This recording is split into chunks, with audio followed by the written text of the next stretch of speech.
Hello, ladies and gentlemen. This is MC's Chat time. MC has some things to say that I'm going to guess involve 9/11 and the absolute love and honour and respect shown by Biden. Good God, could I sound more disingenuous than that? You're not going to sound any more disingenuous than Biden is. Yeah, just... Honestly, I was chatting with Miss Murder about it, and she was giving me basic description. I'm like, he's going to turn up at any minute. It's going to be, oh God, it's not. Oh God, he's not turning up. Of course, he doesn't dare turn up. His minders have told his minders. He's a coward. You got to understand something. Joe Biden and the left, they're really cowards. Yeah. Okay. They hide behind other people. They go out there and make disastrous decisions that get people killed constantly. Mm-hmm. And then when somebody comes back and says, well, wait a minute here, put up or shut up, they run. They expect somebody else to die, not them. And it's been this way. It's been this way in the West for a long time. It's not, these leftists aren't just cowards here in the U.S. These leftists have been cowards everywhere. These are not the kind of people that stand up. These are the kind of people, all right, if you watch the video on Larry Elder, right, the guy who's the black guy who's running for governor. Oh yes, against Newsom for this recall, right? Are you talking about the creature in the monkey mask? No, I'm not talking about that one. I'm talking about the other guy, the big brave guy who sits up there and confronts, all right, the obviously 50, 60-year-old man, right, with his other buddy, and then as he turns away, one of his clowns sits up there and hits him in the head, and he decides to hit him in the head, right? That's the kind of cowardly actions. That's the kind of jackal action hyenas. They're just a pack of hyenas. And you've got to put hyenas down. Okay? Yeah. They need to be put down. And I'm not talking physically necessarily. All right. Although that's an aspect of it when you talk to these Antifa goons. They need to be put down. Yeah. Okay. You physically need to go in there, beat them, all right, so that they don't get up. Yes. And I'm sorry, but if you don't like that description, you know what? Then you go out there, hand them your cookie, and say, can't we all just get along? La, la, la, la, la. 9/11 happened, and it will happen again. Another 9/11-like incident is going to happen again because of these people. Because of people who are in this country have got it in their heads that they're entitled. Yeah. And I'm not exaggerating this. Let me calm down a little bit, and I'll just own a little bit here. Take a breath. I say it to Doku all the time. I really do. These people act entitled. And they've gotten that attitude because of people like Styx and Tim Pool and Pinoid. And a lot of these people who think somehow because they don't have they don't consider themselves rich. We're not part of that elitist set. Okay, I agree. You're not. That doesn't make you any less elitist. That doesn't make you any less that doesn't change the fact that you act any less entitled than they do, because you don't. Entitled.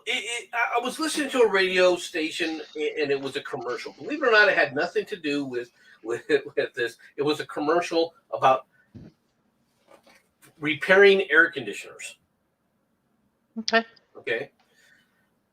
And the commercial is about how this guy, talked to this guy who felt that he was that they were, being cheated, and he goes to the guy, and this guy's got a big heart supposedly, and that he's working with disadvantaged kids, and he feels like they're being taken advantage of, and blah blah blah, right?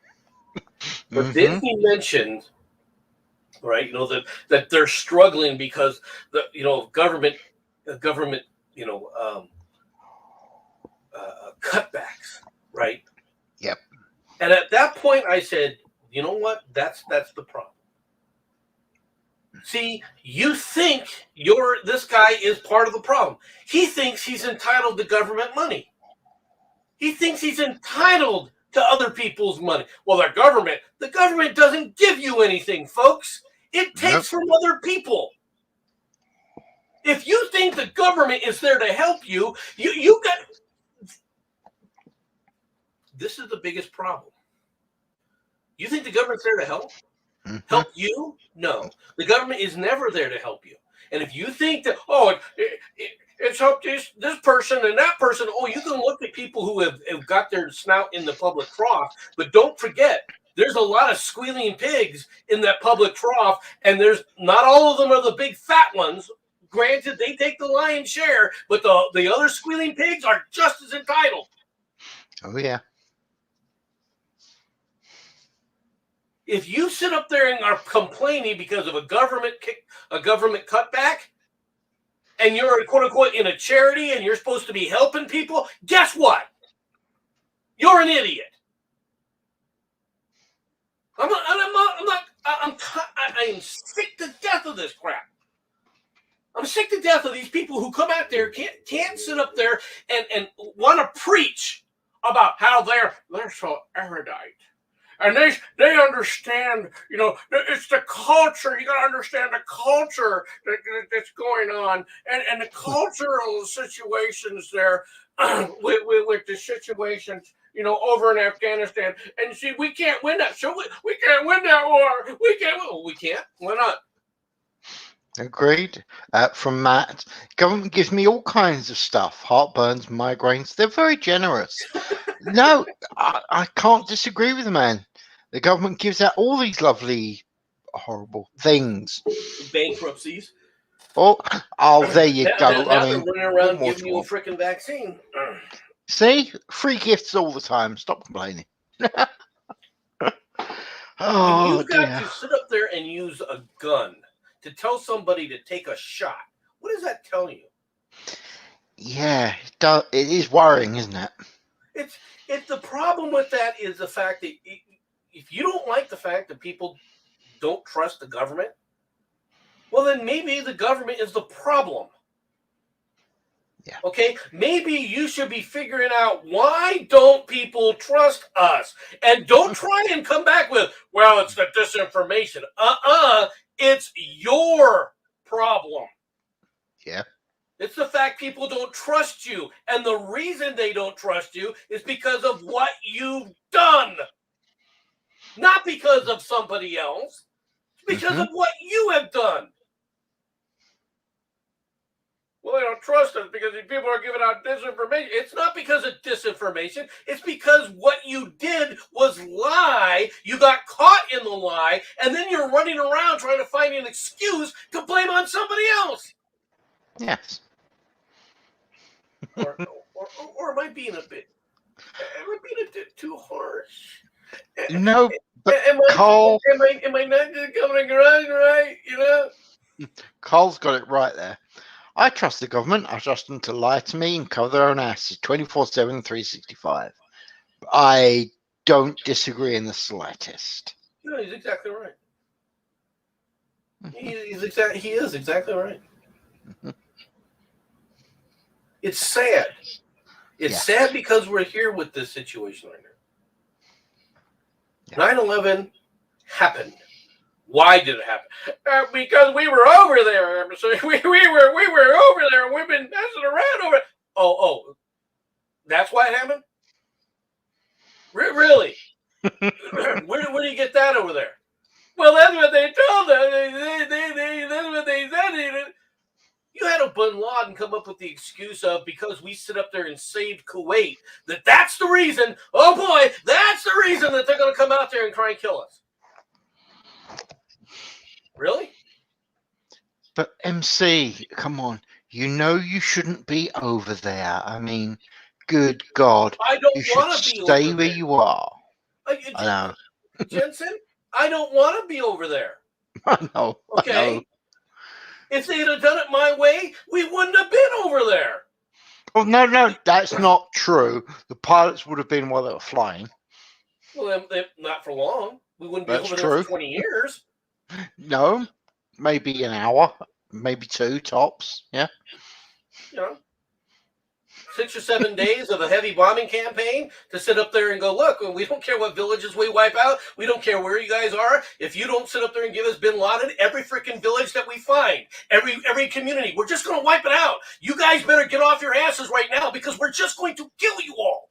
If we'd have gone in with that attitude, if we'd have gone in and said, this is how it is, all right, guess what? Bin Laden would have been handed to us. Mm-hmm. If we'd have left Kandahar a smoking freaking pile and sit up there and said, look, we don't give a shit about what you think. If you're going to harbor these people, we're going to kill you too. Yeah. And if we got to come back and bomb it again, well, so be it. We got plenty of bombs. I would have stood up there and just brought in P-52 after P-52. I would not even have brought in heavy, our intelligent equipment. I wouldn't have brought in the smart missiles. I would not have brought in, I would have brought in B-52s, and I would have just arc like that until they freaking stopped. It would have been Linebacker 3 on steroids. All right? 200 bombers would be in the air at every freaking point in time. I'm okay with this. Until they come back and go, we got to give up Bin Laden.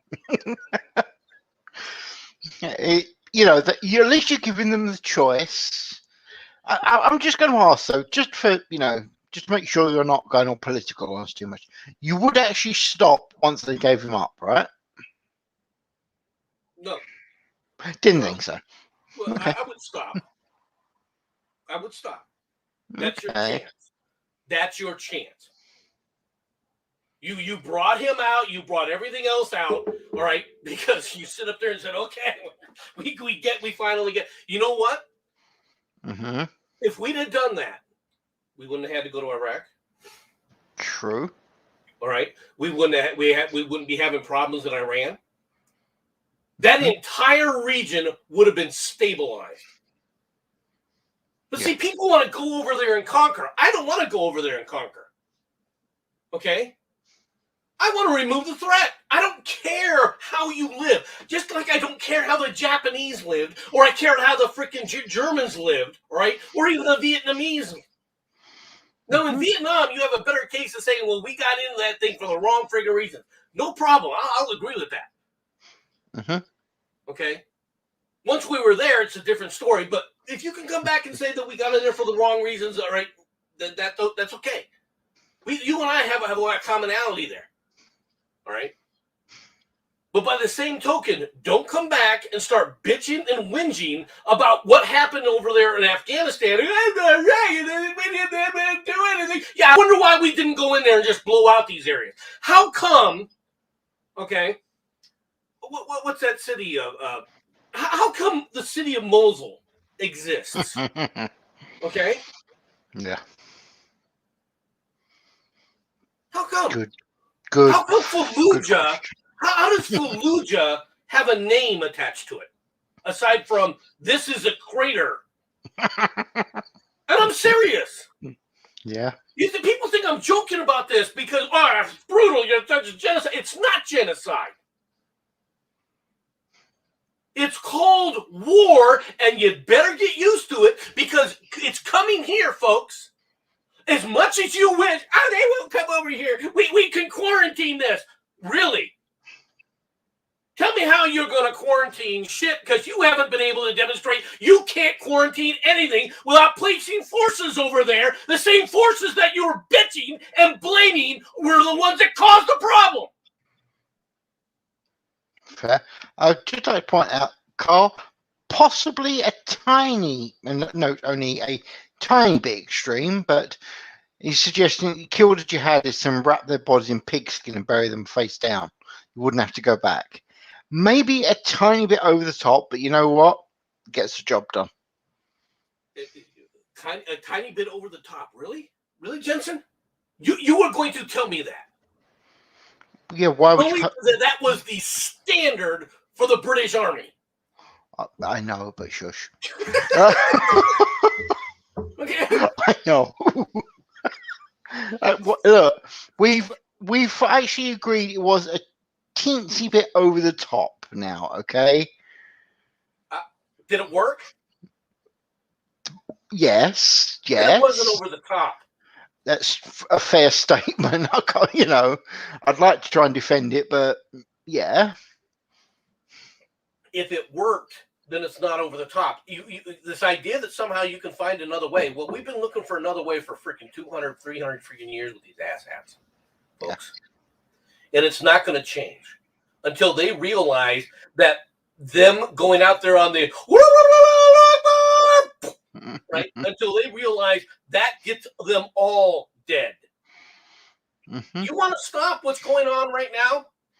Right? Really? You really want to stop what's going on right now? Just sit there and announce to the world, we have had enough of this. All right? If you are in the Arab communities and you do not sit up there and surrender right now, surrender these specific people, you have 48 hours. And I would list out about 300 sons of bitches, all right, that we know are in Afghanistan, that we know that are in Pakistan, and that we know are running around in the Palestinian enclaves in the various states. And I would say you've got 48 hours. And after 48 hours, if you haven't delivered it, right, start praying to Allah because you're coming to meet him. All of you. And 48 hours later, all right, there wouldn't be a Ramallah. Or 49 hours later, I should say. Yeah. 49 hours later, there wouldn't be a Ramallah anymore. All right. There wouldn't be a Kandahar. Okay.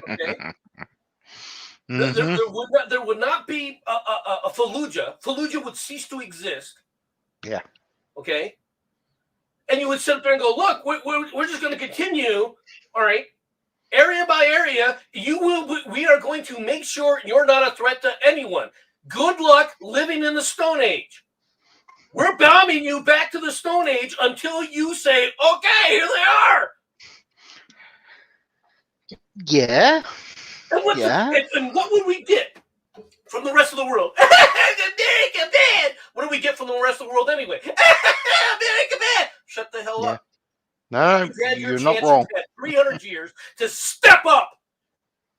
Yeah. And if you don't like what we do, well, then you fix it. Because we're going to fix it permanently. And then we're going to come back home, all right? And we're going to drink our cup of coffee. Yeah. Come home, Coke say and smile. more time, take our beer, sit back and have a brew. Mm-hmm. All right? No, don't. Dude, I don't disagree. Okay. If it had been done properly. Our leftist entitled asshats. All right? Yeah. Oh, sure. You can point to Joe Biden and say, what a dictatorial freaking, authoritarian Nazi wannabe. What a surprise. All right, but he's not a Nazi, folks, because he's not a nationalist. He hates this country, just like all the leftists do. Okay? He's a Marxist.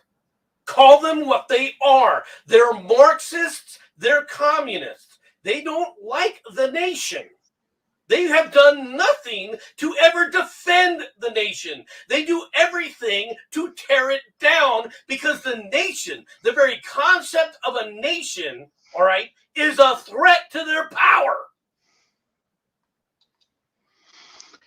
From Girardi, be better than the tyrant running the country, be like we were back on today in 2001. May have been one of the worst days in our history.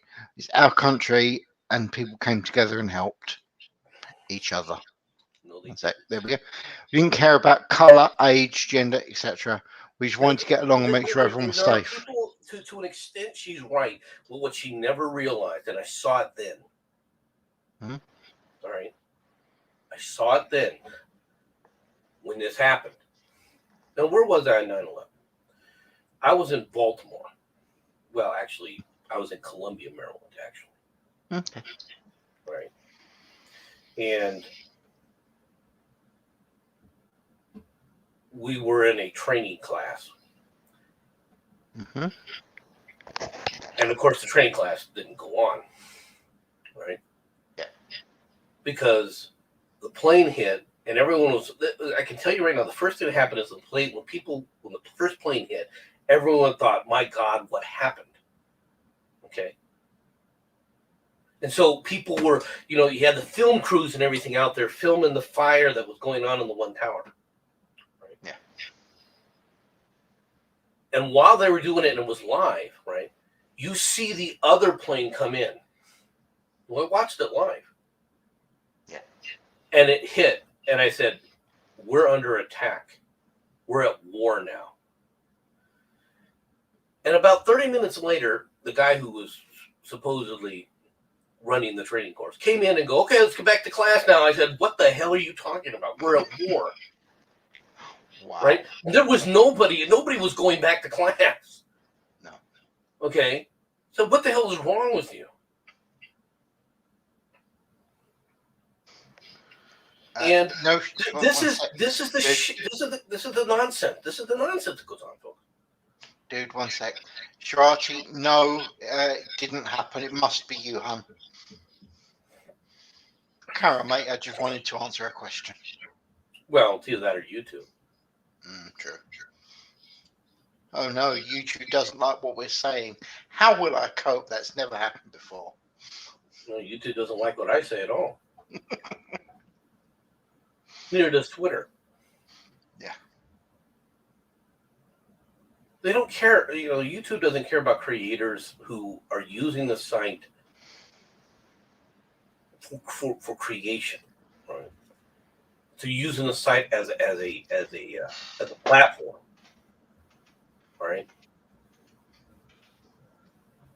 I'm not, and this is one of the reasons why if I get kicked off of YouTube, it'll annoy me. Don't get me wrong. Mm-hmm. But at the same time, I don't do this for money. No. Right? I've never been monetized. I'm never going to be monetized. Right? Mm-hmm. Now, why don't I do this for money? Quite frankly. And because as much as I enjoy the drama that I cause, right? In the ranting and raving, all right? That's not my life. Okay? That's not my focus in life. Right? I want to tell people what's going on. I want people to understand what's happening, right? But that doesn't mean that I want to sit up there and put myself in the limelight. I've never liked being in the limelight. For the people that were raised in my time frame, right? Were raised with a different set of outlook on life, right? It's there are things, and I've said this before, but I truly mean this, folks. It's uncomfortable to receive praise, all right, to receive awards in front of a group, right? And it's not because it's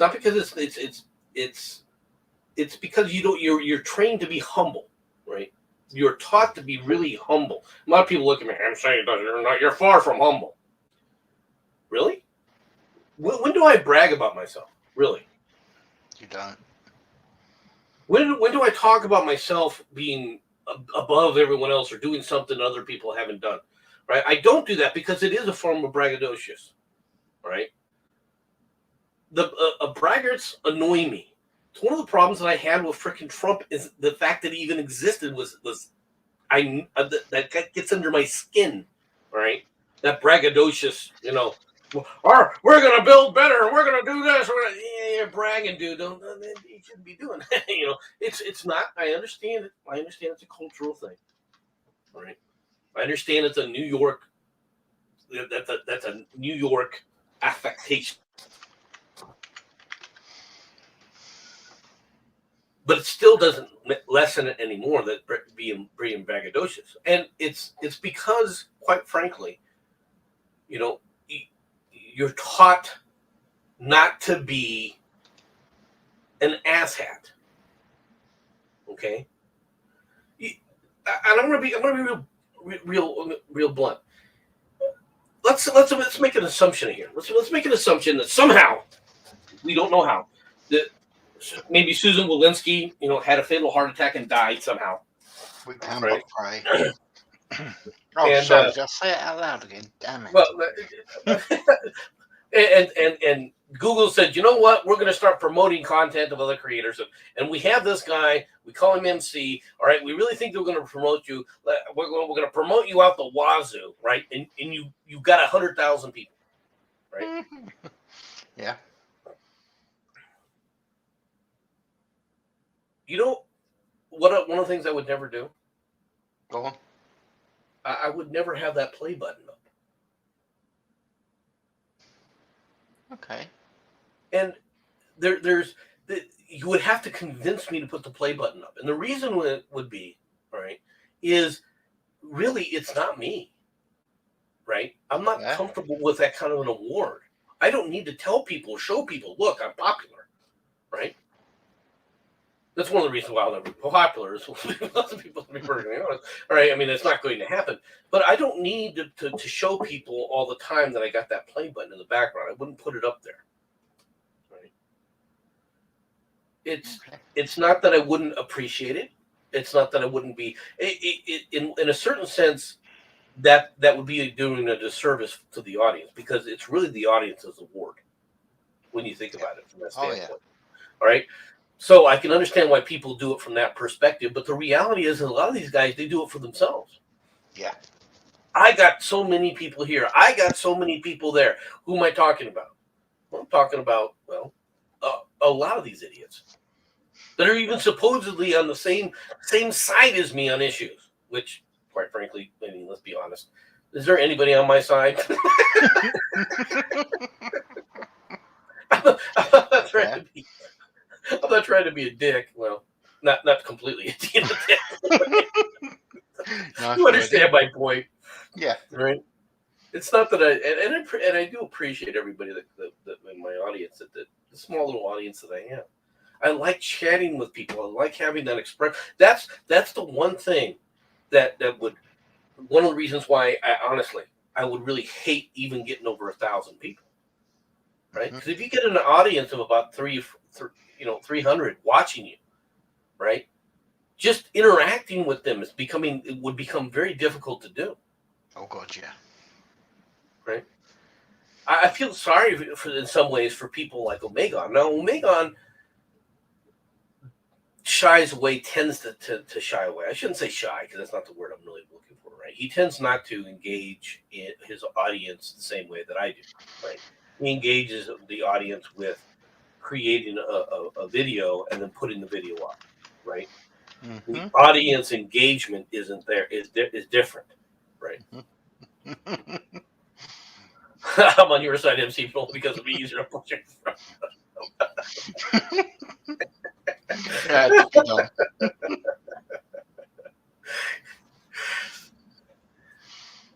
No, but he engages through chat after the fact. You know what I mean?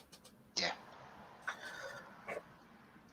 He's not engaging live, and it's the live engagement that I thoroughly enjoy.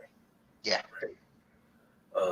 And so it's a different mindset, it's a different group, right? And it's a different reason. But if I ever became super popular with some of this stuff, right? I've seen it happen with several people that I kind of follow, but not really, right? Like the hard bastard. The hard bastard and I like some of his stuff. I catch his show every now and then. Right? I'm still subscribed, but the reality is quite frankly, a lot of his stuff is pedantic because it's the same stuff again and again and again. Fair. Gotta say, if by whatever miracle it actually took that I end up with the play button, I have no idea what I would do. It would most likely be shoved in a corner and just left there because I wouldn't know what to bloody do with it. Okay, it would literally just be taking up space. I have everyone for those who don't know about the military, you get awards and stuff, and most people in the military will create what they call an I Love Me wall. Right, where you have at home, you have this area that you keep all your trinkets, all the different collectibles, all the different awards and things like that. Right, and I do have I do have plaques, and I do have, other stuff that I have up on a wall. But it wouldn't be a wall, and I would put something like that. A silver play button would if that ever happened, something like that would ever happen, would go up on a wall like that. Okay. But it wouldn't be shown. Yeah. Right. Because it's a personal thing. You understand what I mean? Oh yeah. And I don't look at people differently. I would be afraid of becoming popular simply because of there's always that thing of, wow, look at what I have done, right? There's always that aspect of things that you always have to look out for in your own personal life, right? Every human being is this, has, buttons, all right, that you can stroke, right? Yeah. That being truly humble is not as being a humble person, just a regular humble person, is not an easy task, all right, for anybody. It's amazing when you truly find people that are humble, because they are rare. They are the exception. They're not the rule. They're the exception. Mm-hmm. Right? Everybody has that about them. Everybody, So you look at that. It's one of the reasons why there's certain people that you have to admire for their humility, and people don't understand even the aspect of humility. Right? Yeah. They're, Just want to say, Matt, I'm guessing that you're actually President Trump, and we just haven't realised it yet. Like he says, he is the most humble person. No one's ever more humble than him. He's got to be Trump. It's the only explanation. See, we have President Trump listening to us. Now that is a terrifying thought. I just got to say, if ever he got into his head to actually do even a tenth of the crap we say, one, it would be fun. Two, it would actually be a good idea. But three, it could be bad for the rest of the people. Let's be honest. No, well, Jim, receiving professional awards are public. There's an aspect of that, okay, but at the same time, it still always made me uncomfortable. I hated going to a promotion ceremonies and award ceremonies as well as in the Army, and you're standing in front of, most of the time, you're standing in front of the entire battalion, right? Getting an award or getting promoted, right? And for those who don't know, a normal battalion size is around 1,000 people generally. Yeah. Right. So you got a fairly good sized audience that's watching that shit, right? Or that's aware of it to some degree, and there are people that are congratulating you that you don't know, and the awkwardness of that, okay, is something that I understand it, and I understand that an award ceremony, the ceremony isn't for you, all right? No. Although it took me a long time to understand that.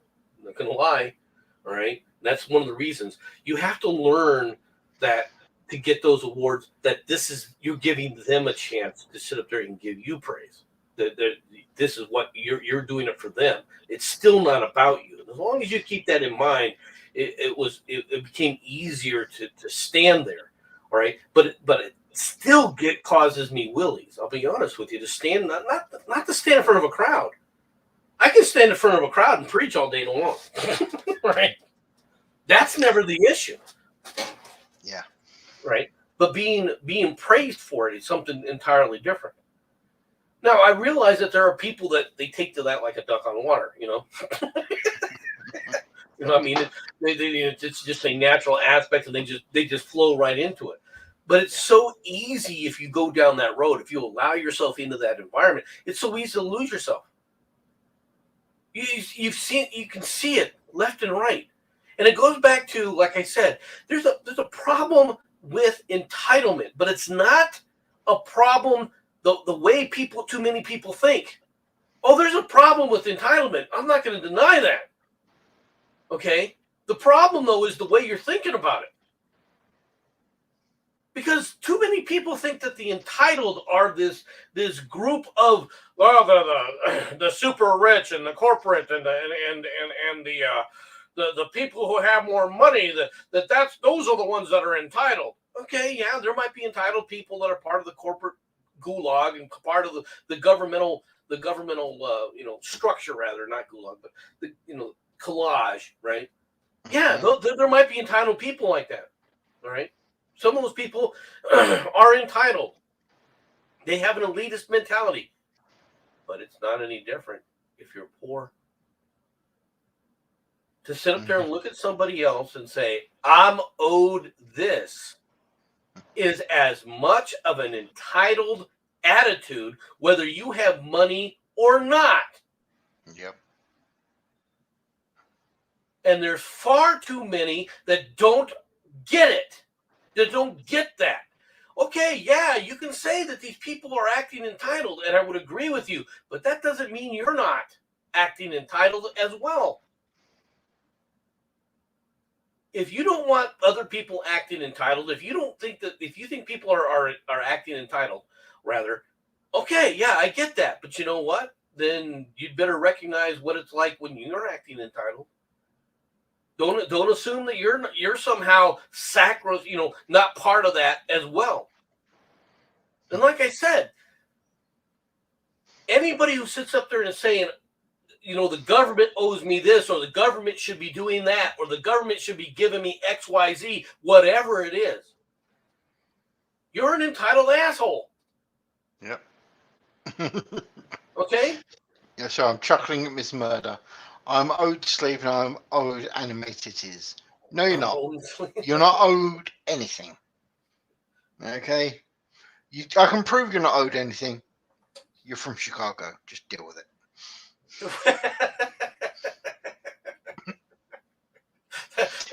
That might be that might be a little bit on the harsh side, don't you think? No, actually, you're right. She's not actually from Chicago. She just works there. I don't want to accuse her of actually being there. Owned or owed? Yes, Yeah. Jim. We realize that she's typing too quickly because it's all in caps. Quite frankly. Oh dear. It's okay, Miss Murder. I'm just playing. She's probably going to shout at me now. You know that. Oh, hello. There you got a few. Nice one, sir. Nice one. and for Amber Jensen. Yeah.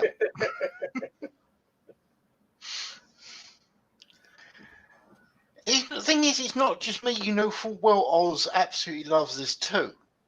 So you got two people absolutely loving exactly what you said. Plus, of course, Little Miss Animators is.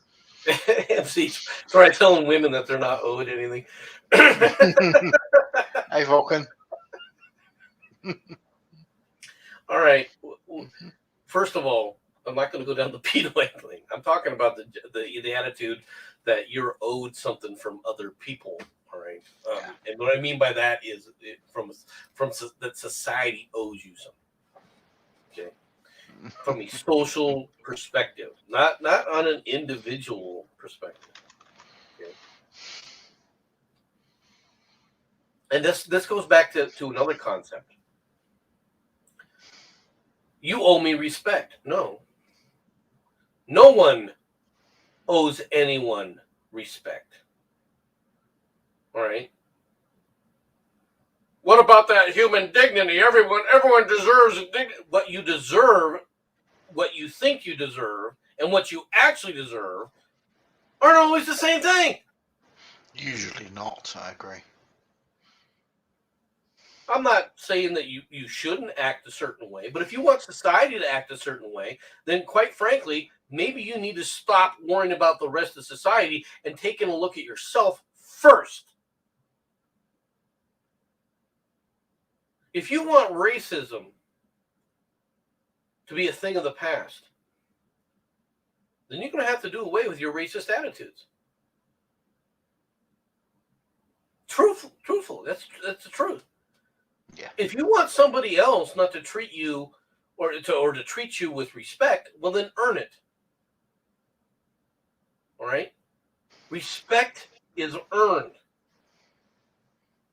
Now, how you get, human dignity, recognizing someone else's humanity, all right?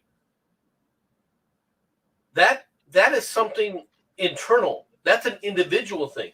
It shouldn't be something you expect. Mm-hmm.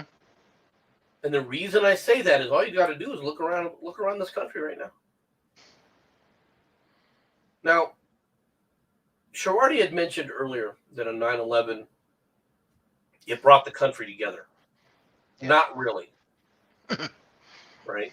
Oh, there were people who muted themselves temporarily. But see, Sharwardi doesn't remember that asshat Richard Greer, who 3 days or 4 days afterwards. Richard Greer, is that the guy that shoved the hamster up his ass? Or I think someone else. He might have been. I don't know. He's part of that Hollywood elite set. So I think it was. The name's ringing bells. All right. I'm not going to say that it wasn't because I don't know. I mean, like I said, he's one of the Hollywood asshats. His commentary, right? Oh, we got to forgive these people. Oh, we got to understand why they did something like this. I know that's not popular right now. You had Obama's preacher, an Obama, right, celebrating it.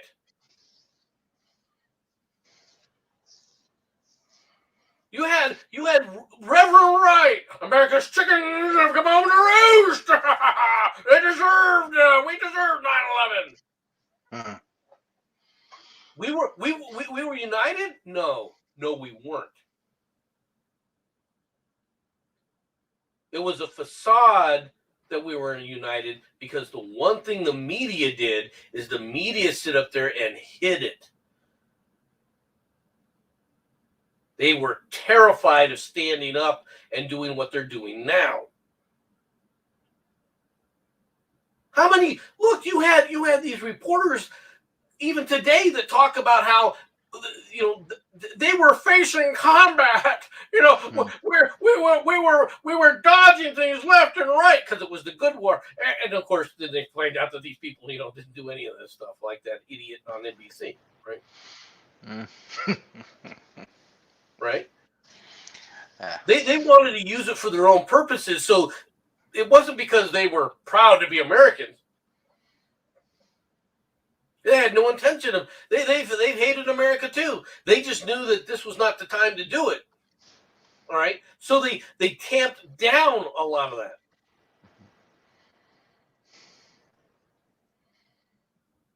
So I'll put that up. Yeah, no. So a lot of people sending family members. Yeah, no, I understand that.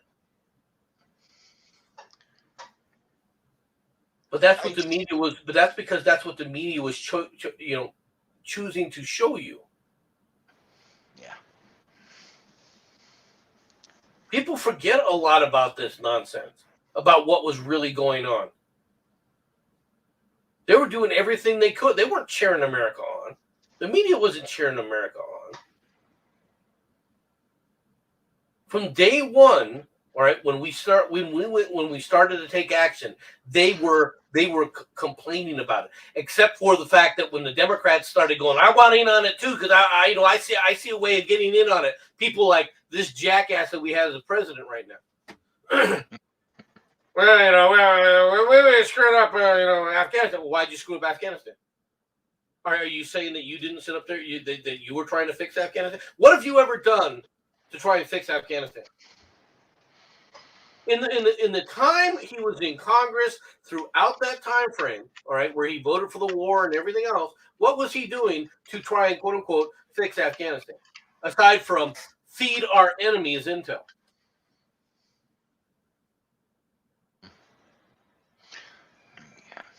Does that sound too harsh for people? And what did you do, Sticks? What did you do, Penoid? Well, what did you do, Tim Pool? Well, I was on my skateboard. I was doing a kickflip. Yeah. You were out there helping the situation. Boy, you were young and we didn't do it. What have you ever done to help? This was a 20-year war. You became an adult during this war. What did you do to help the war? Nothing but complain about it and stab the freaking troops that were over there in the back, whining and whinging about, "We get me over there." Oh, quick flip. Let me grind. Ooh, ain't I cool? I grind.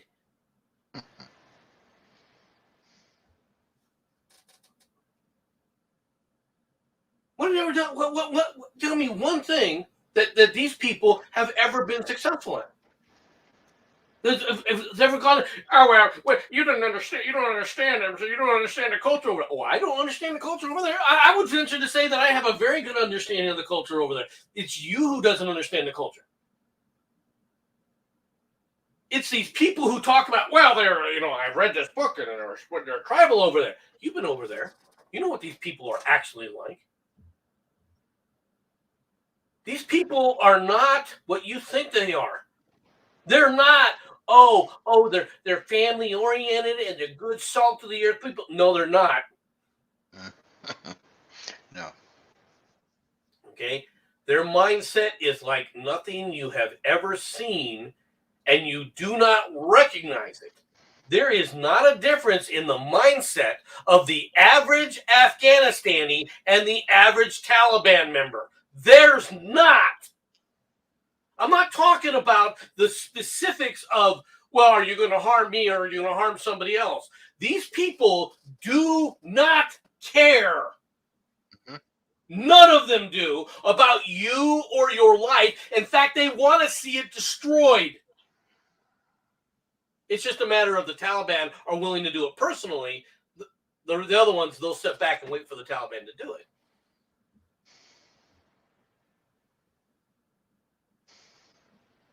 Could we fix Afghanistan? Could we stop the Taliban? All we would have to do right now. You want to know the serious truth of the matter? You want to fix what's going on over there? Just sit up there and say, okay, we've decided to wipe out every Taliban member we can, right? And you just start bombing the roads, all right? And you bombing every pathway, all right, out of Afghanistan into Pakistan, and you start going from the south up and eliminate it. And just tell people, look, if your village is in the way, you might want to kill all the freaking Taliban members. Because if we get there and the Taliban's still there, you're dead too. We don't care. I suggest you do something about these people. And we'll leave. When you've wiped out every freaking member of the Taliban, we'll leave. You can think happy thoughts about yourself. But if you come back to us again and attack us again, you're all dead. Yeah.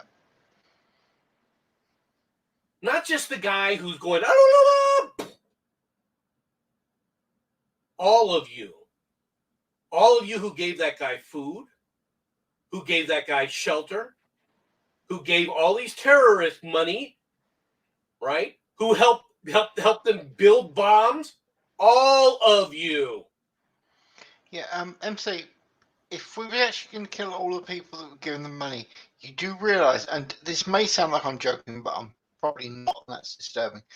You realise exactly how much of Hollywood would actually have to blow the hell up just to stop that shit, because it would not shock me in the slightest to find out that there are large sections of Hollywood that actually give money to these people on a regular basis. Oh, no. I agree. In that regard, you're right. You'd have to make some examples. You'd have to take a few other people. But Falcon, you're wrong. We didn't have to kill all the Japanese. No. We didn't have to kill all the Germans. We had to kill a lot of them. And we had to do it indiscriminately. But we don't have to kill them all.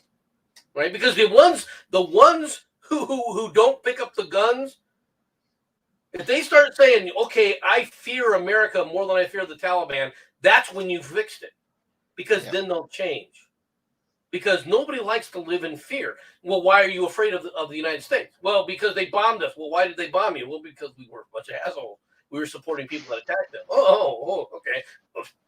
Maybe we need to stop supporting those people. That's the mentality, folks. I've said this before. This is a true story, and I realize it's an anecdotal statement, right? That it's an anecdote, right? But this happened to me.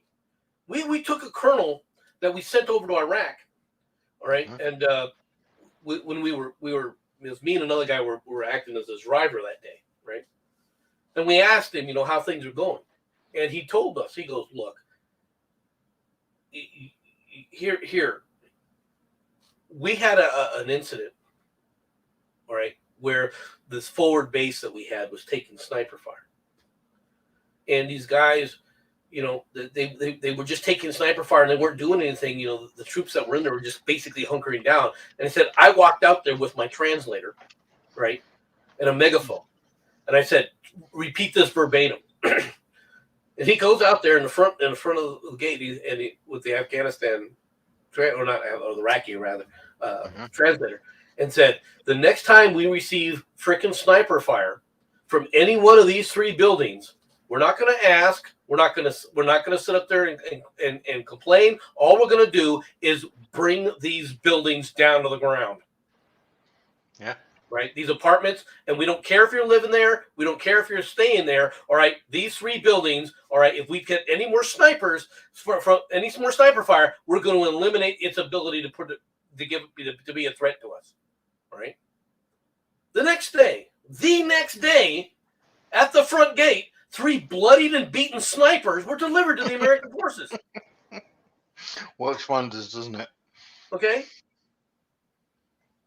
You see, when they really are terrified of America, they act like human beings.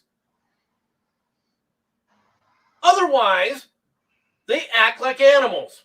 And they let the animals tell them what to do. Understand this. They understand power, and they understand that only. That's their society today. They don't understand life. They don't understand the preciousness of life. They do not have an appreciation for human life. They don't appreciate human life at all.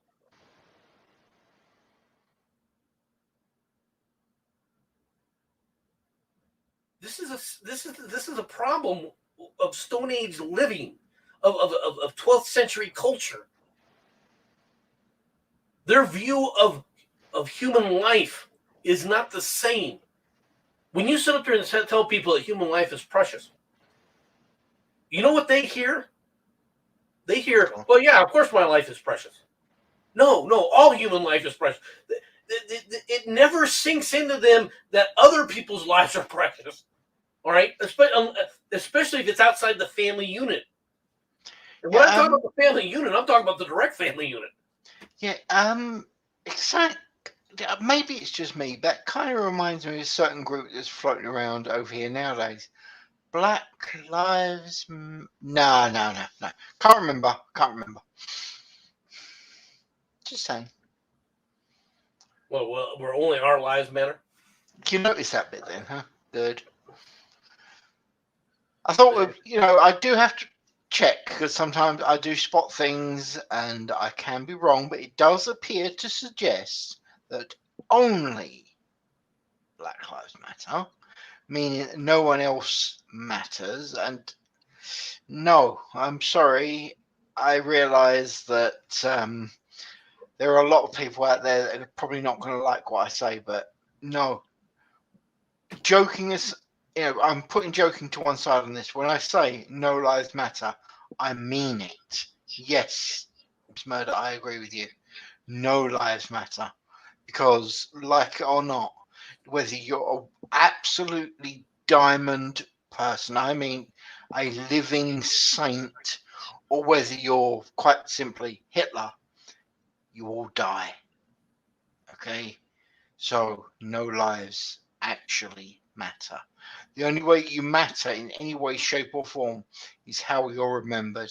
And I'm sorry to say, it's the evil bastards that are going to be remembered long before, long into the future. Whereas those that have done the good things are never going to be heard about. I'm so sad to say, but that is more likely the case. You're chuckling. Why are you chuckling? Don't you love how the British come back to the same freaking old saws of "I come to bury Caesar, not to praise him." they never get away from their old poet days. It just never ends. Well, that's because it hasn't ended. Just because you lot are uncivilized. It's not my fault. Right? I mean, whether it was Shakespeare or Francis Bacon doesn't matter to me. Right? The fact is that there's more truth to that on a larger scale, and that's one of the reasons why it's Shakespeare today still has resonance for people who don't do it. The problem is, of course, everyone's forgotten about it because that takes it takes actual discipline to actually read and do a play and do all this kind of stuff. Something that our schools don't get into anymore. Mm-hmm. Right? They would rather do the modern shit. Whatever happened to do the classics? The classics were kind of important to set certain tones, to set part of the learning perspective. No, we want to do our town. Yeah, look, okay, all right. I get what you're saying, except for one tiny little thing, okay? When they do the classics, they butcher them, cough, cough, and Berlin, cough, cough. That is not being done the same way. Let's be honest. Let's be perfectly honest. I'm talking about the classics and poetry and things like that from a literary standpoint. No, when they go back in a historical standpoint, and what they're doing now, they're not trying to do classics. They're trying to sit up there and mold society in a way that doesn't exist because they don't understand how. In order to change society, right? You have to know what's missing in society, right? You have to know, is it there? Let's be perfectly frank, all right? In Western society in America, in Western society in Britain, there are racists, but the society isn't. Mm-hmm. And this is the problem. You're trying to fix something, all right, that doesn't exist. Yeah. You want your complaint, and this is my problem with leftists all over the place, right? Whether you're bitching about racism or whether you're bitching about sexism doesn't exist the way you think it does in this country. Are there people who think that women are less than the men? Yeah. Are there women who believe that they're superior than men? Yeah, I've heard it all my life. Okay, and I'm not exaggerating that. Women, there's not going to be a woman in the world that doesn't think that women. How many times have you heard growing up, Jensen? How many times did you hear? Well, if women were running the world, this kind of wars and everything wouldn't happen. Yeah, once or twice. Mm-hmm. Once or twice. It was freaking for a while there. It was freaking every other freaking day. Yeah. Some freaking bint would jump up and go, no, we're. A classic was when I was going to college. All right, and this stupid bint went off saying, I know all these black people complaining about racism. You've only been enslaved for 300 years. Women have been enslaved since the beginning of time. And I looked her dead in the face and I said, you're an idiot. Mm-hmm. Yeah. There are differences, all right, that are now not as glaring due to the fact that technology, right, has made it easier. Because you see, when you give somebody a gun, right, their ability to kill is magnified. And guess what? A woman's ability to kill, all right, has now changed dramatically. Okay? Mm-hmm. But it doesn't mean necessarily that the entire dynamic has shifted. It doesn't mean that men aren't somehow physically weaker than women, that men are not going to be more aggressive than women. And you don't want women to be as aggressive as men. No. You never want women to be as aggressive as men. And anybody who thinks that that shouldn't be the case, you're an idiot. Now, why do I say that? Is it because I'm MC? You're just one of those pigs. You're just one of those misogynists. And no. Let me point something out to you. Right, for all those who think that that's what this means. Right. Do you want children to be raised on aggression? They need to know it exists. But if you have women as aggressive as a man, how's the child being raised? True. Do you begin to understand the dynamics that exist due to biology? Right? It's not. There's society in it. There's the social dynamics involved in it. All right. But a lot of the social dynamics are basically there to reinforce the biological realities. Because if you start to break that down, society begins to break down. If female chimps started acting as aggressive as male chimpanzees, their children would not survive. Chimpanzees would go extinct.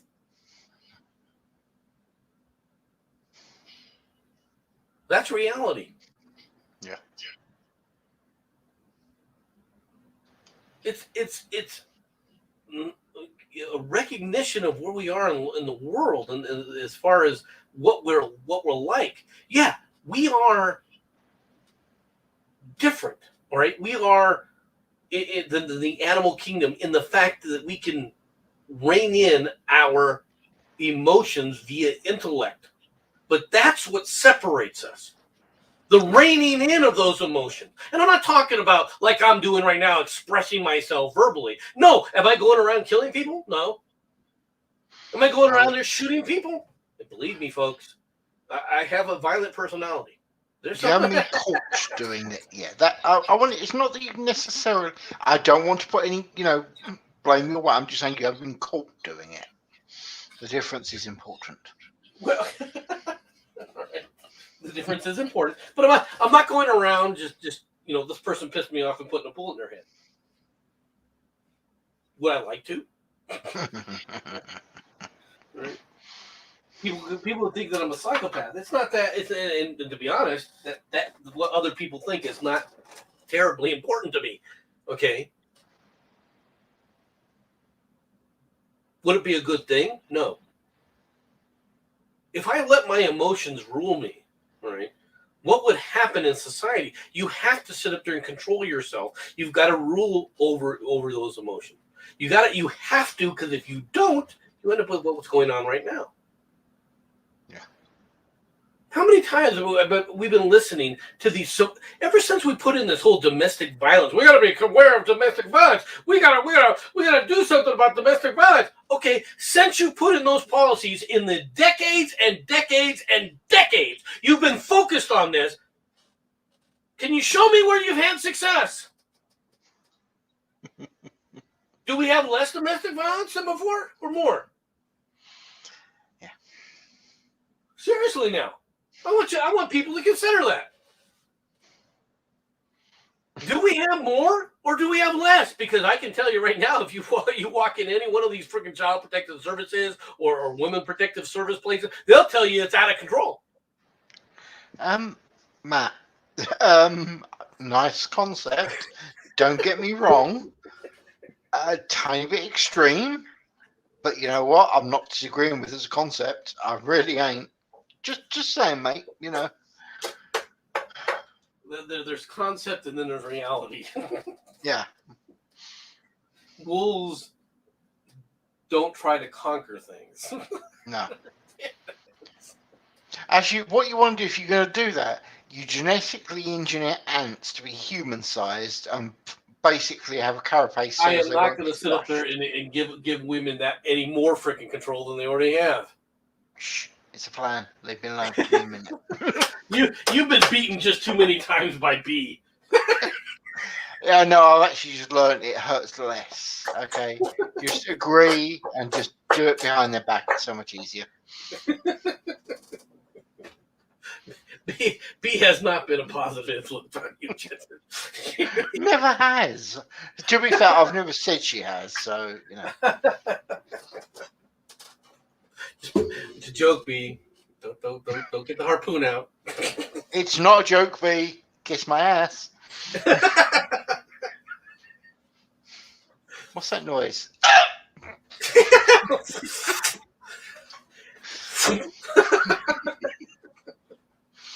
It still terrifies me, you know.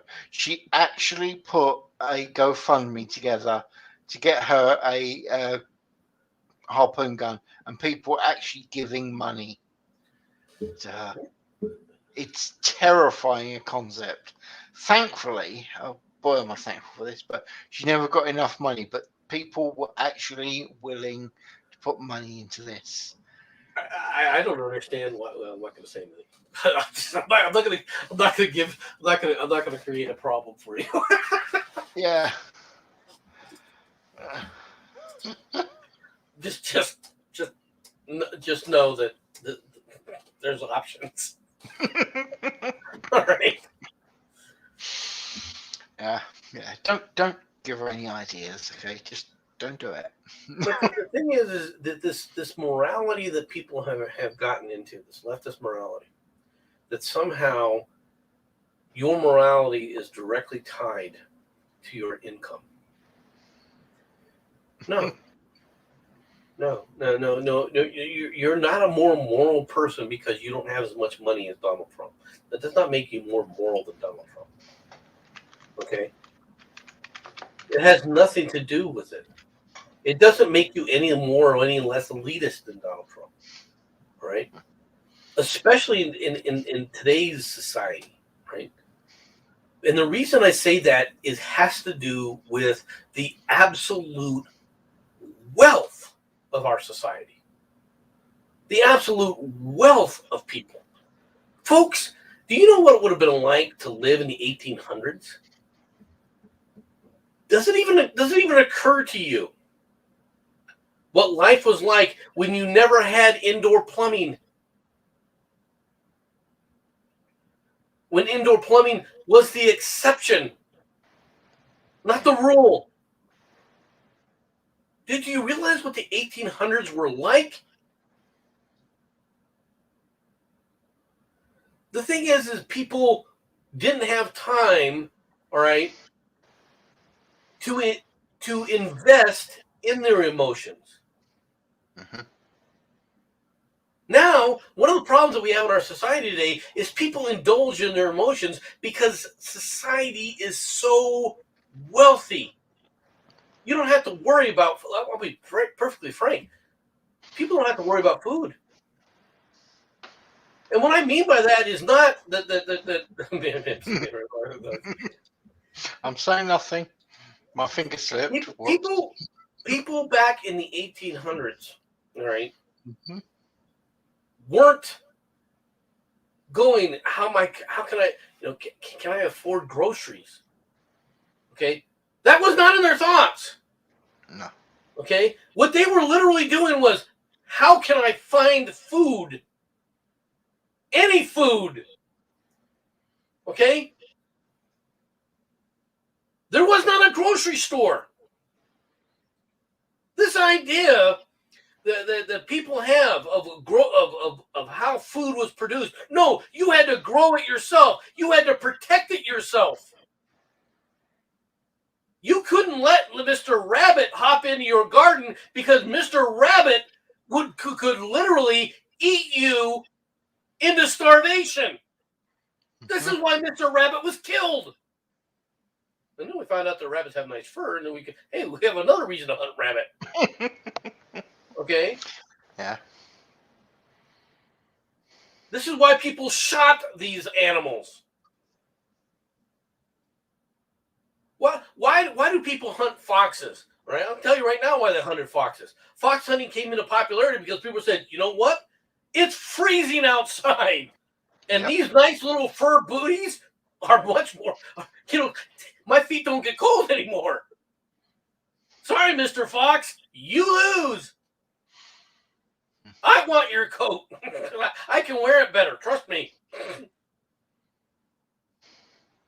Yeah. That's why we started hunting animals.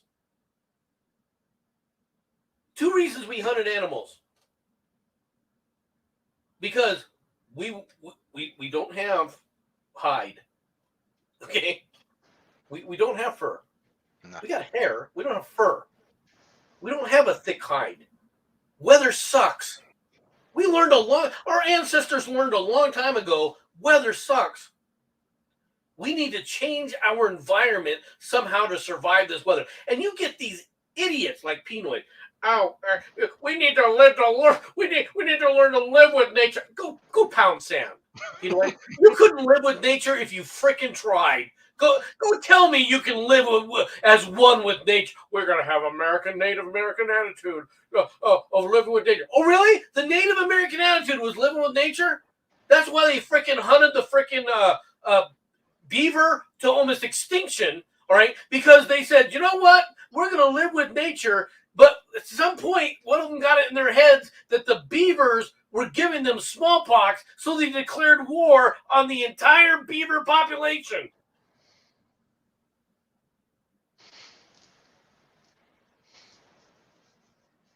They came close to eradicating beavers in this country. Well, because they were selling these pelts. It wasn't just because they were selling pelts. It's because they were killing these things because they thought they were a threat to their lives.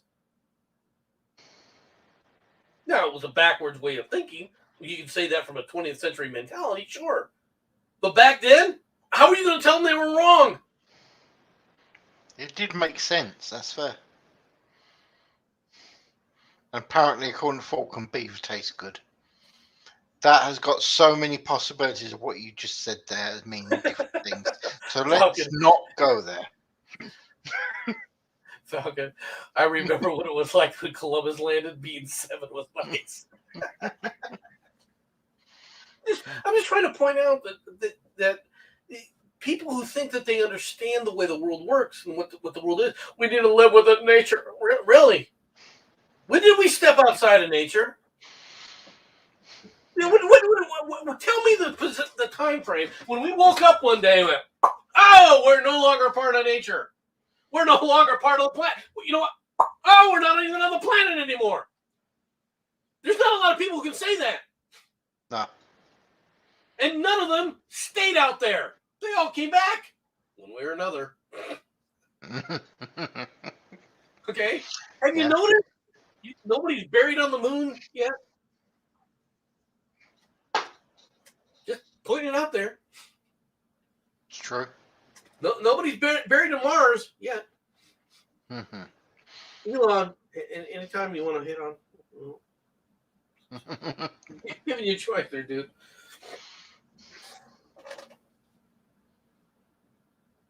Have you noticed we haven't fired a rocket up in a while? No, it's true. I wonder why. We both know why. Losing all the freaking rare earth metals there, right, Elon? We both know exactly why it is. Because the aliens are up there waiting for us. You know it and I know it. And you know and I know that they taste good. It's just a matter of time before people realize it. Don't tell them.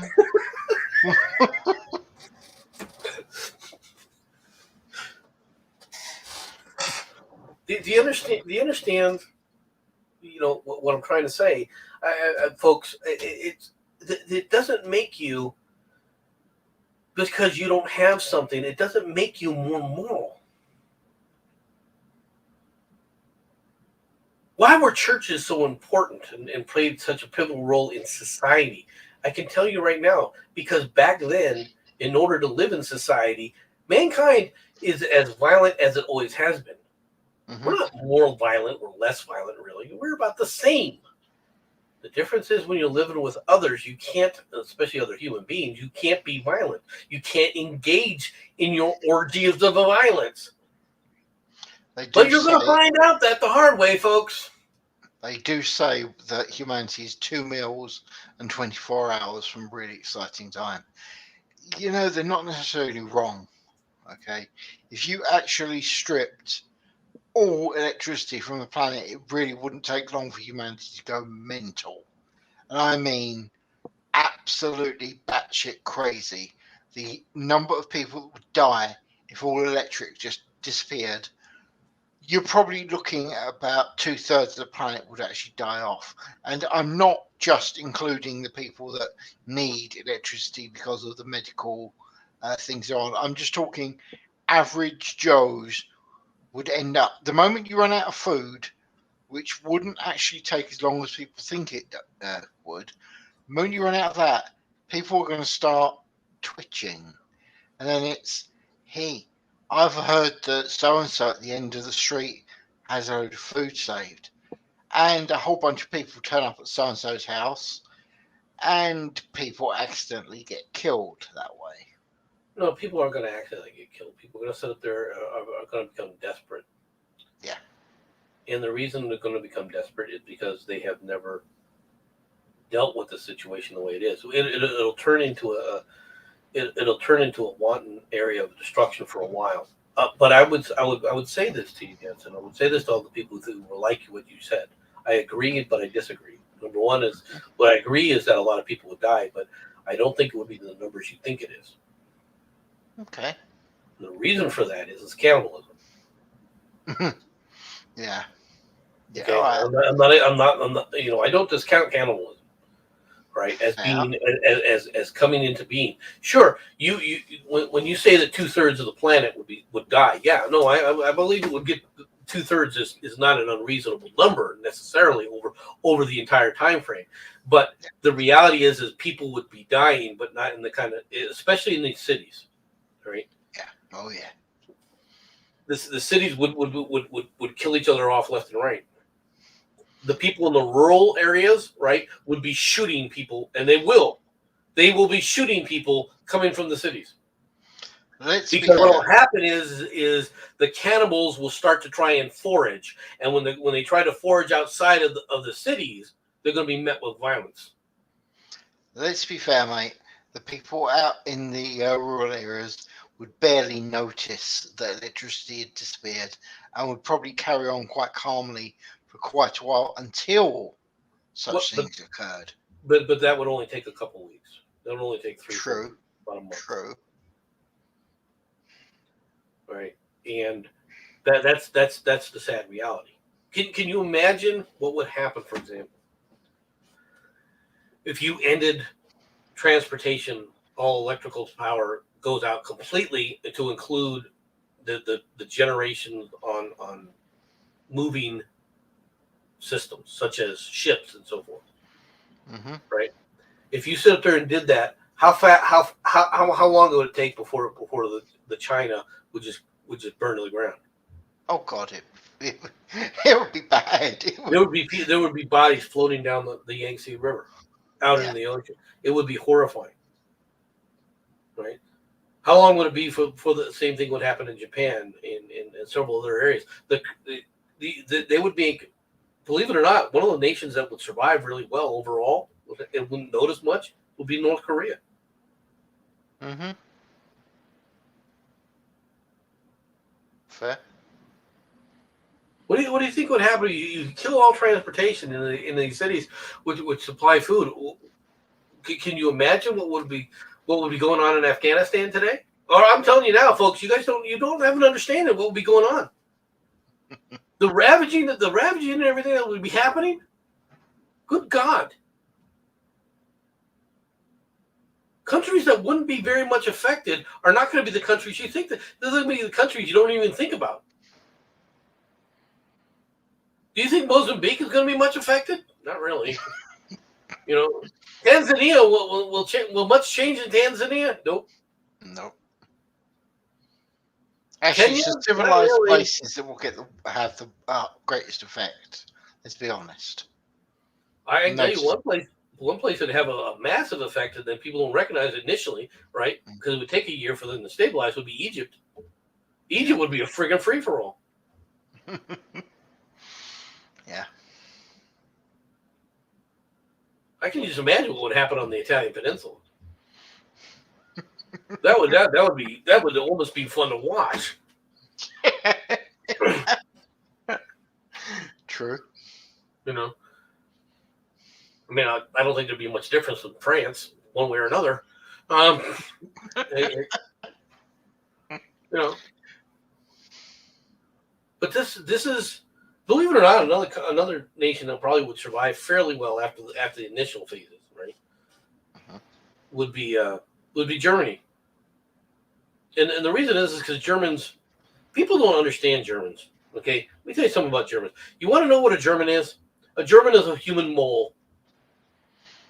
Okay, people don't believe this, but Germans, they talk about, oh, look at this cathedral and look at all these buildings and look at all this wonderful architecture. You know what they do? You know what they're really good at? Digging.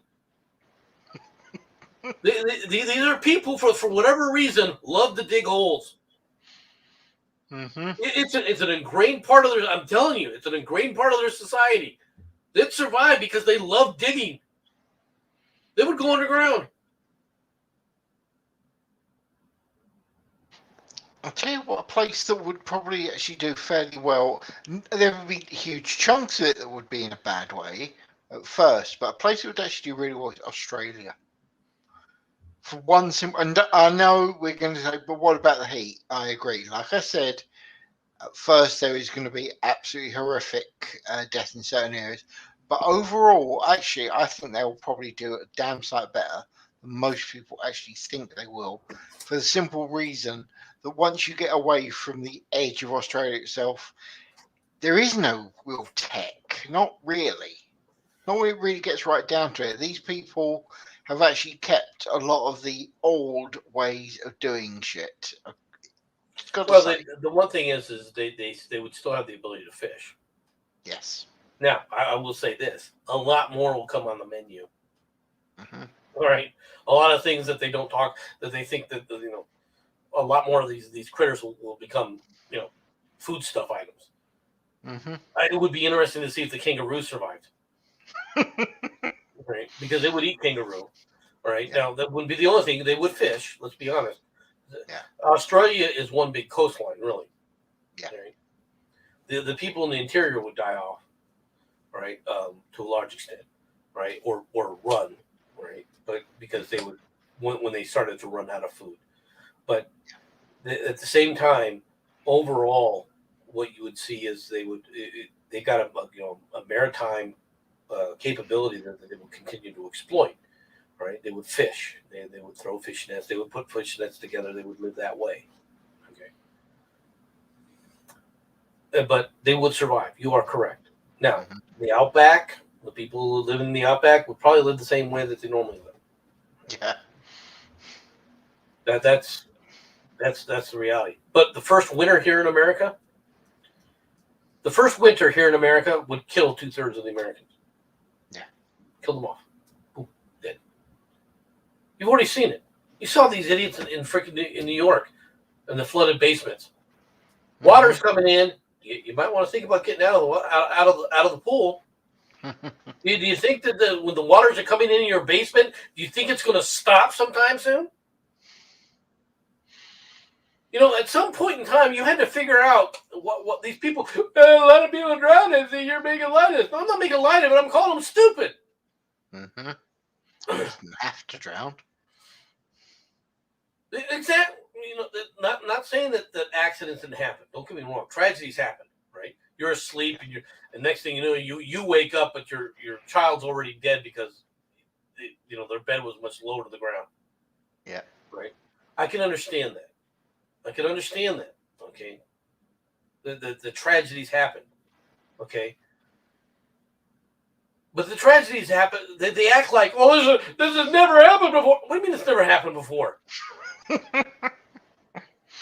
Yeah, sure. Oh, there's water everywhere. I mean, you don't understand. I don't understand, really. Okay. I don't understand what water is. Well, let's get blunt here in Tucson. I'll tell you right now, one of the things that would happen if all electricity happened here in Tucson, people would be shooting each other left and right. Yeah. let's get blunt here, okay? Huge areas of America are known for what is called the floodplains. It's a subtle clue.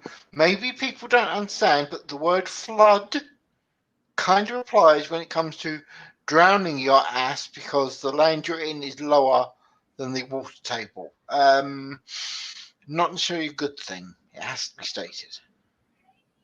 Los Angeles would be a wasteland. That would be a freaking free for all. Within 2 weeks, Los Angeles would be those Angelos would be killing each other left and right. It'd be like one big freaking gang war, right? And then just be constant shooting and everything. I mean, it would until they ran out of bullets. So what are you telling me? It turned to Chicago. Gotcha. Oh no, it'd be had to be done. Come on, dude.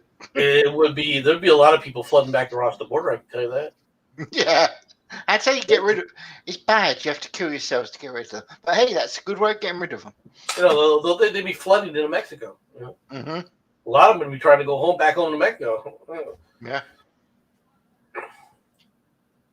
There's a lot of maritime shit that go out there too because they could fish, but the fishing that they would do in those areas it's not something that they're used to really doing. That is one of the problems they have because that current there that comes up the coast is a warm current, and warm currents are not where you find fish. For those who don't know, all right, fish tend not to like warm currents. Certain animals do. Fish don't. You find fish generally in the colder currents. I don't know if anybody's even thought about that. Not a fish person, but I believe you.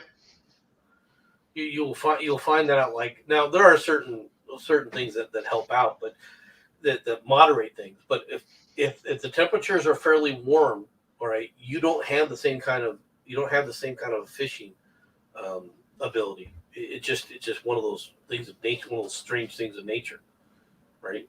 Mm-hmm. You would have fishing. The fishing areas would be the great north, right? The northwest, like Oregon, Washington. They would still be able to fish because by the time the current gets there, it's cooled down considerably, right? All right, and it's slightly moved off. But you would see those areas would be like that. Another place that would absolutely be devastated. Go on. Hawaii. Yeah. Hawaii, to a large extent, will cease to exist. I'm telling you now, the population of those islands, all right, would have to be reduced by 3/4, all right, in a week. in a week. That's what it would take. There would be bodies left rotting all over the place in Hawaii. True. Here's a question for you. Based on what we're talking about, have you ever seen the film Day After Tomorrow? Yes. I would like your opinion. Well, we all know full well that such a thing is absolutely ridiculous, but it does teach you one thing: exactly how much A, humanity is a dumbass, B, we'd actually survive, because humanity, one of its greatest strengths is our adaptability. And as I've said before, and people really seem to have problems with this, barring shattering the freaking planet, there's not actually that much humanity could really do that the Earth is overly going to notice.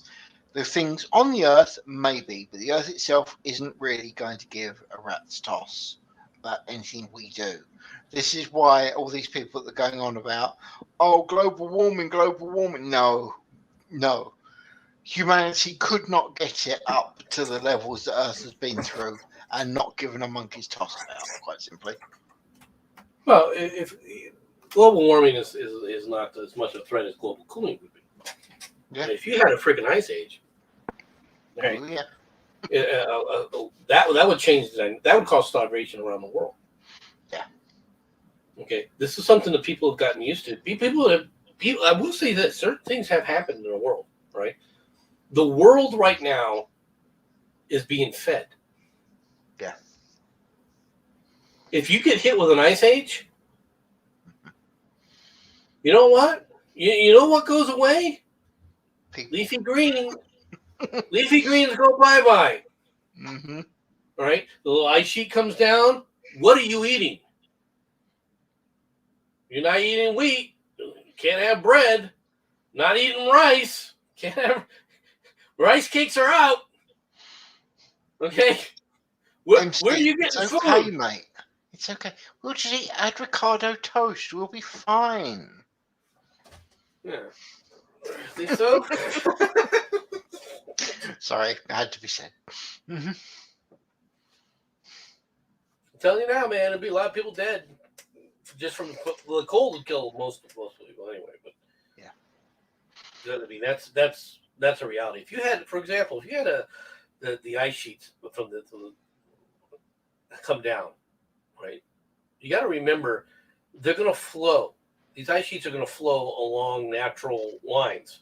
Okay. The Mm-hmm. great thing is it would wipe out most of the Northeast. Gone.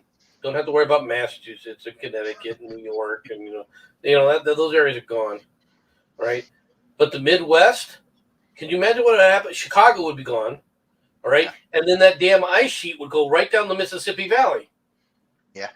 Now, for those who don't understand this, guess what gets produced along that whole a whole lot of food, Mm-hmm. right? And for all these countries that constantly bitch about America, well, when America doesn't have food for itself, do you think you're getting shipped food? No, 1 sec, mate. Falcon, sorry, man. You're not the only millennial. Nice try. I've never had avocado toast, nor do I want to try it. I'm not an No. avocado fan. Actually, I can honestly say the concept of that actually turns my stomach. But, me and Green, we're well known for not liking each other. I don't Avocado is don't like, trust veg. you know what avocados are? Avocados are the plant version of lard. You're not wrong. Okay?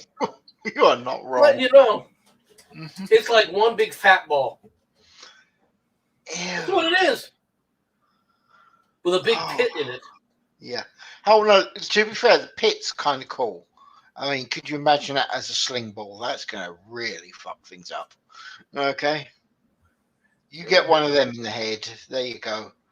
Your Only when day it is dries definitely out. off. You must use a rock. If you don't like rocks rocks are hard to fight. True, true. But I'm just pointing out this way you get to go green while you're painting people in the head. Put it, it's there's if you ended electricity in the country, if you had an ice age come down, right? It would be interesting to see the dynamics that get played out, right? Yeah. Because, well, first of all, the as the ice sheet started to come down, one of the problems would be, is areas in the south, okay, of the country. Mm-hmm. If you really had ice age, areas in the south would expand. Yeah. All right, and this is what people don't understand. Florida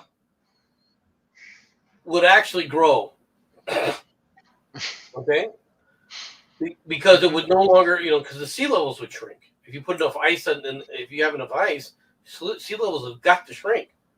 The poles are being capped. And so Florida actually expands. You could actually start farming in Florida finally. Because the swamps would drain, right? Confuse the hell out of the gators. Well, gators would just move further, closer to the coast. They just move down a bit. True. Right? True. Louisiana would change. Houston, Texas would change. Texas would change dramatically. Texas would turn into a freaking land of Oz. I mean, it would be freaking wonderful, right? Because you'd have all the freaking ice from the water. The water would flow right there. You would just sit up there and be, this whole damn thing, it's not a desert anymore. It's fertile. Mm-hmm. New Mexico would still be screwed.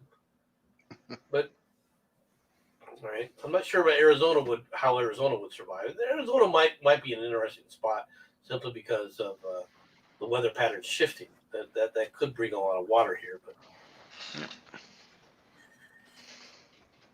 it's just one of those things. But Anyway, we've been going on about this for about an hour and a half. About that. I think I've done bitched enough. Okay. You know, if you had some things you want to say, I would just like to point out, just because I feel I want to say it. I know you mentioned about what's going on with Biden, but when you've got the Brit here that actually cares more about what's going on with the 9/11 than the president of said country, something is seriously freaking wrong with this world. All right, I've gone out of my way to make comment of this, and the president can't even be asked to turn up when they're having the 9/11 thingy.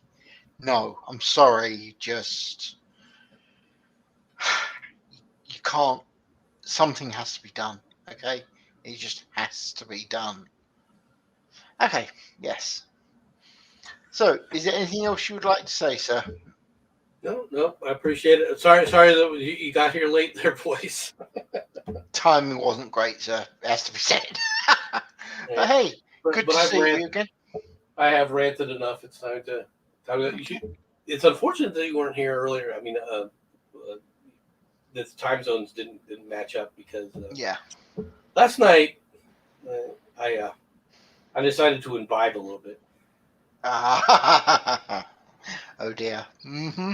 Now, it was quiet, there's nothing really going on, but it wouldn't have been if we could have streamed then. Fair point. That would be a thing. Well, that would be highly entertaining. I don't often drink, and in fact, I don't even really buy alcohol all that often, right? But I decided at one point about a month and a half ago, 2 months ago actually, all right, to buy a case of beer, right? Which is 18 bottles, right? Yeah. Well, last night I finally decided to go, you know what? Let's finish the last 6 off. Okay. Now that's a case of beer. Now, in my Army days, a case of beer was gone over a weekend. Okay. Right. But that was my Army days. That was back then. I mean, case of beer, you may do a case of beer in a day if you weren't careful. Right. Yeah. Back in the day. Right. Hell, I knew guys that they would get a 6-pack and they would drink it as fast as they could because they were going out that night. Yeah, that was warm up. It was to warm up for the evening. Right? Yeah. I mean, to say that you didn't have, I mean, you know this. I mean, the military is a drinking culture. Oh, God, right? Yes. A lot of it is because, quite frankly, the military functions on hurry up and wait. And you got a bunch of young guys, right, and a few women, but a bunch of young people, right, and with nothing to do. Okay, this is why drinking happens. Live hard, die fast. Well, you know what are you gonna do? You gonna play cards? Well, yeah, cards are boring, right? Mm-hmm. So what the hell, Well, let's go out there and do something physical, right? Well, what are you going to do physical? Well, it's kind of dark out, so a lot of the normal things that you would normally do, you're not going to do until after a couple of beers. You think that people laugh. I mean, you don't want to do it, but you don't want to do the Army stuff. That's the problem. It's like, okay, you were told that you have to go do the obstacle course, right? Or the confidence course. Right? Nobody wants to do the confidence course. No. Why? Because you were told to do it. Yeah. Yeah, I can tell you right now, if you if you put an obstacle course on a parade ground, right, and told soldiers, right, well, we're going to do this only maybe once every 3 years. We'll have somebody do something, but you had it there. I guarantee you, all right, if it's in front of the barracks, okay, at night when people are drinking, they'll go out there and they'll run the obstacle course. They will be timing themselves to do it. Oh, gotcha. It's true. It's very, very true. This is one of those. it's one of the craziest things, but I guarantee you they would do it because there's, what are you going to do at night? Let's just head out over to the obstacle course, right? We'll put some pallets out there. We'll sit up there and have some barbecue while we have people challenge each other on the obstacle course. It'll be team event stuff. There'll be many things to do. But as soon as the officer says, "Hey, I'm ordering you," oh my God, nobody wants to do it. No. Bloody Ruperts, I'm telling you, they are at least 2/3 of the problem. I would go higher than that. Hey, I'm being polite. We're only saying 2/3, but you're not wrong, man. You're not wrong. Truthfully, I mean I'm always amazed about that shit. It's like, do you guys even understand? You got a bunch of young people that want to do things. They want to sit up there and exercise their physical strength. It's when you tell them they can't do it that they want to do it. If you sit up there and put up a wall and said, "This is a repelling wall. Nobody's ever repelling on it again." Really? All right, people would be dying, but people would be repelling every day off those walls. You know that's true. It's amazing the way the military mindset works, right? Mm-hmm. If you had, we found out that there's somebody that broke their arms doing arm wrestling contests. So we're banning arm wrestling. People would be setting up their internal tournaments. Oh God, yeah. Oh, right? Christ, yes. Oh dear. It's contrary. It's contrary to logic. It's contrary to understanding. Yeah. Before you go further, do you want to say one thing, Matt? Highlander 1. There should have been only one. Carry on. The concept was unique about Highlander, which is where it should have stayed. There's rumor that actually want to remake Highlander. I could see a redo. I don't have a problem with the redos as much as the reimagines. That's the part that I don't like. True. If you're trying to update it and put it in this kind of a concept, but you're trying to keep the core principles the same, then I don't have much of a problem. But if you're trying to reimagine it into something that it's not, okay. Got to remember, Connor McLeod was an asshole. Mm-hmm. Okay, he was a murdering thug. Yes.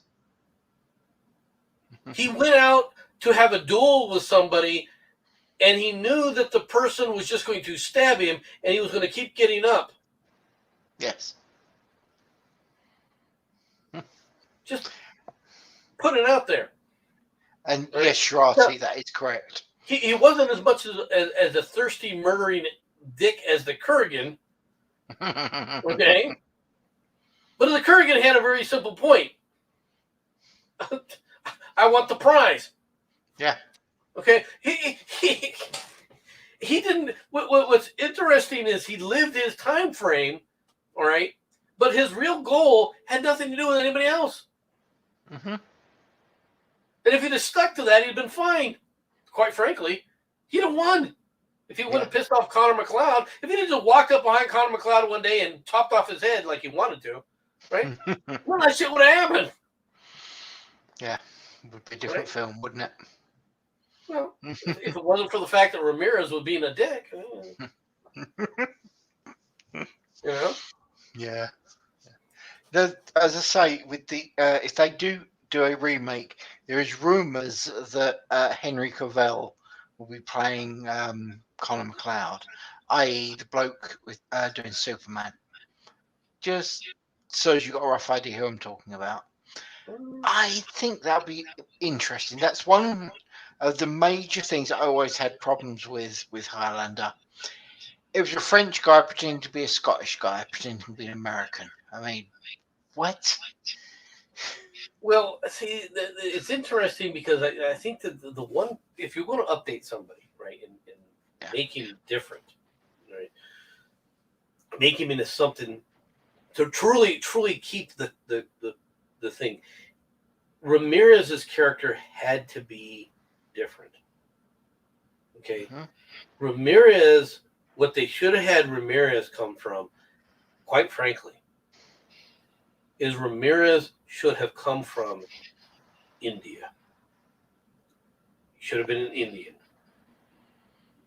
Right? Okay. Why? He should have been like a Sikh. Right?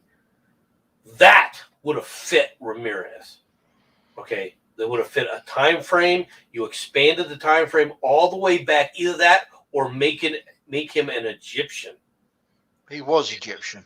Right. Well, he's supposed to be, but let's be honest. Fair point. Yeah. But that's my point. You see, it's kind of hard to. People can't get themselves into the fact that, okay, where's this bronze sword? No, sure. But if you make him a Sikh, where he traveled through Egypt, where he traveled through India, where he traveled through China, all right, everything there would have fit, right? You see, I mean, that could have been an updated dynamic. That's the only one that I would update. Right? That one would be cool, right? Yeah. You also had to do, if you're going to make somebody his friend, right? Let's be perfectly blunt. It would not have been a guy from Africa. It would have been a Japanese or an Asian from that group. Yeah. That would have fit better there as well. Not saying that. If you want to know the truth of the matter, if you're going to update it like that, you got to give the Kurgan some friends. You got to. All right. Now the Kurgan is eventually going to betray them. We understand that. But let's be perfectly frank. If in reality, if the Kurgan existed, they would have hunted the Kurgan down and killed him. Yeah. All the rest of them would have hunted the Kurgan down and killed him. Okay? They would have been running around, being fearful. No, 3 or 4 of them would have got together and said, "Let's kill the Kurgan." All right? They would have hunted that son of a bitch. Sorry, voices. Yes, voice. Just yes. Okay, that's outstanding, mate. Now, come on, you gotta give the Sikhs credit. No, that is true. That is true, but that's still funny as hell, though. That would have been, well, it is funny, but a Sikh would have been, a Sikh with the Sikh mindset from the Rajputs, right, would have fit him better, and a very uptight individual. He had to be a very uptight Rajput, right? Well, that would be. Here's the rules. You guys have to obey these rules, and he would smack people around for not obeying the rules. Right? You see what I mean by who Ramirez kind of should have been? Yeah. That would have been better. And yes, it should have stopped at that. Yeah. It should have stopped after Connor McLeod. There shouldn't have been any more. There shouldn't have been a series. Look, the series wasn't horrible for the most part. It had moments of horror. But you never needed to do that. It's just that people like the fact that, hey, sword fighting, which goes back to my comment about dueling. We should legalize dueling. Voice, I actually disagree with you. Okay. While I agree that the rules state they're supposed to be 1-on-1, yeah, rules only happen if people complain about them, and you don't get to complain if you've had your head hacked off. The Kurgan, the problem with the Kurgan was the fact that the Kurgan didn't care about the rules. Yeah. How is the Kurgan going to sit there and say that the rules say that it's 1-on-1, but the Kurgan doesn't obey the rules? Right. The way they portrayed him in the book in the movie, rather. Let me phrase it. Now, if the Kurgan was living by the rules, it would be a different story. But the Kurgan, the way he did things, he created an entire war just so he could send people to go kill, so he could sit up there and find Connor McLeod. Yeah, that's not somebody playing by the rules. In fact, he was running around trying to target the people before they even realized they were, what they were. That's not playing by the rules. No. Okay. Did the Kurgan try to hunt Ramirez? No. After Ramirez saw Ramirez was there, right? There, sure, but he wasn't trying to hunt Ramirez because he feared Ramirez, right? That's which goes back to, you could have had a whole dynamic there and so forth with Ramirez. But the Kurgan, if the Kurgan had existed the way they portrayed the Kurgan at that point, right, then they would have hunted him down. Yeah, they would have hunted him. They would have set up a situation where it was a battlefield the Kurgan was losing, and they'd have prevented him from leaving. And after he'd been stabbed a few times, then they would have cut off his head. Yeah, one of them would have cut off his head. Now, what could have been turned into an interesting dynamic there is the Kurgan escapes while these other people start fighting. Who gets the chance to cut off his head? That would have been cool. I think the fact that once you, all right, humans being unable to gain anything from taking out the immortals, I actually think was the greatest failure. They should have been able to get something, because that would have actually made immortality dangerous. You would have had MDH, most dangerous hunts, as a regular thing, whereas you get rich people who would quite literally get together a large group to take out immortals. It wouldn't be we fight in the shadows. No, it will be we run and we hide, and there are nut jobs let's trying. Be honest. If you're going to do something, if you're going to create an environment, create a world where these exist, right?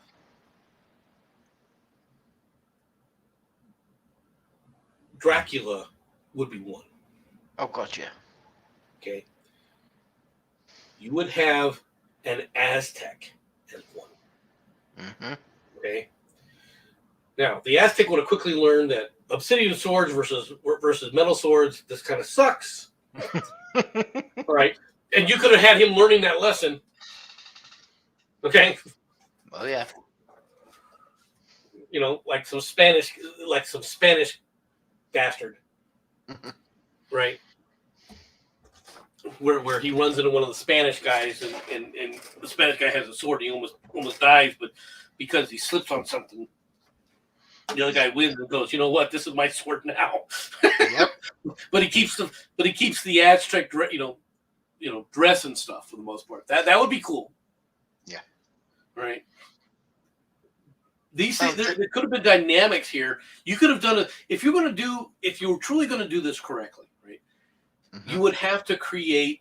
Sure, Connor McLeod would be there, but Connor McLeod would only show up as part of this as you explored all these other groups going through it.